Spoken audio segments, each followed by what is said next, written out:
علی گڑھ کی ابن سینا اکیڈمی میں آج 13ویں یادگاری خطبہ بموضوع فراق گورکھپوری کی حیات و خدمات کا انعقاد کیا گیا، جس سے معروف ادیب و کینیڈا میں مقیم ڈاکٹر سید تقی عابدی نے پیش کیا۔ اس یادگاری خطبے کی صدارت پدم شری پروفیسر حکیم سید ذل الرحمان نے کی، جس میں علی گڑھ مسلم یونیورسٹی کے اساتذہ اور طلباء کے ساتھ شہر کے معززین نے بڑی تعداد میں شرکت کی۔ ڈاکٹر سید تقی عابدی نے کہا کہ فراق گورکھپوری 20ویں صدی کے ایک بہترین کلاسک شاعر تھے۔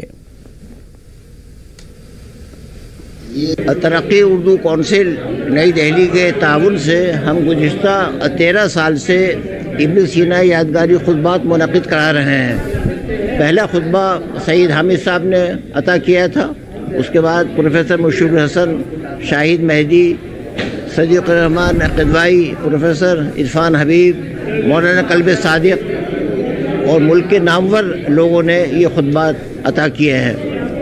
تو ہمیں خوشی ہے کہ آج کا 13واں یادگاری خطبہ تقی عابدی صاحب نے عطا کیا۔